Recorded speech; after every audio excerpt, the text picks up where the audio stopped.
जय झूलेलाल। मुंहिंजे चैनल सिंध समाज ते तव्हां सभिनि जो स्वागत आहे। अॼु मां तव्हांखे पुरुषोत्तम महात्म कथा जे दर्शन सत्य जी कथा तव्हां सां गॾु शेयर कंदसि। बोलो श्री कृष्ण कन्हैया लाल की जय। श्री सूची महाराज चवणु लॻो त हे ऋषियो, हाणे होॾां पंजनि पांडवनि ऐं द्रौपदीअ जी वार्ता ॿुधो। भॻवान श्री कृष्ण चवणु लॻो त हे युधिष्ठिर, अव्हां वन में रही बि पुरुषोत्तम खे भुलिजी विया आहियो, तंहिं करे दुख ॾिसी रहिया आहियो। हाणे मां अव्हांखे हिकिड़ी वार्ता ॿुधायां थो, जो तव्हां ध्यानु ॾेई ॿुधो। अॻे जन्म में हीअ द्रौपदी हिकु ब्राह्मण जी कन्या हुई, जंहिंजो नालो मेधावी हो। हिन ब्राह्मण खे हिकु ई कन्या हुई, जंहिं करे इहो ब्राह्मण खेसि पुटनि जीअं पालींदो हो। कन्या विद्या में ॾाढी होशियारु हुई। संदसि माता नंढे हूंदे ई परलोक पधारजी वई हुई, जंहिं करे हूअ चिंता में गुज़ारण लॻी। जेतोणीकि माता जो स्वर्गवास थियण खां पोइ संदसि पिता चङी परगोड़ लहंदो होसि।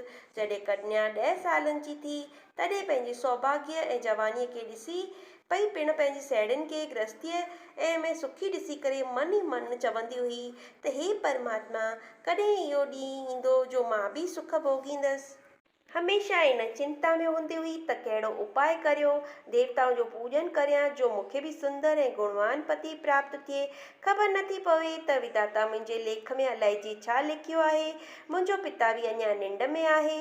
मां मुंहिंजी अवस्था खे ॾिसी बि को वर ॻोल्हण जो ख़्यालु नथो करे। ॿिए जेकी साहेड़ियूं आहिनि से सभु पतीअ वारियूं आहिनि। शायदि मुंहिंजो भाग हीणो आहे। मुंहिंजी माता बि मूंखे दुखनि में फिटो करे पाण परलोक पधारजी वई। बसि इहे ई ॻाल्हियूं हुनखे उहा ॻणंदी रहंदी हुई। ब्राह्मण पंहिंजी कन्या खे चिंता में भरियल ॾिसी वर जी ॻोल्हा करण लॻो, पर को लाइक़ु वर खेसि कोन थो मिलियो, जंहिं करे हू बि चिंता में गुज़ारण लॻो। आख़िर बीमार थी पियो ऐं अंत में भॻवान पुरुषोत्तम जो ध्यानु कंदो शरीर त्यागयईं। ब्राह्मण अंतकाल में भॻवान पुरुषोत्तम जो सुमिरण कयो, तंहिं करे विष्णु भॻवान जा पार्षद खेसि विमान में चाढ़े वैकुंठ वठी विया। होॾां कन्या पंहिंजे पिता जे शरीर खे गोद में रखी ॾाढो विलाप करण लॻी त हाय हाय पिता, हाणे मां अनाथ कंहिंजे आसिरे थींदसि। केरु मुंहिंजी सार संभाल लहंदो? मां हाणे कंहिंजी शरण में वञा? केरु मुंहिंजी हिन दुख में सहायता कंदो?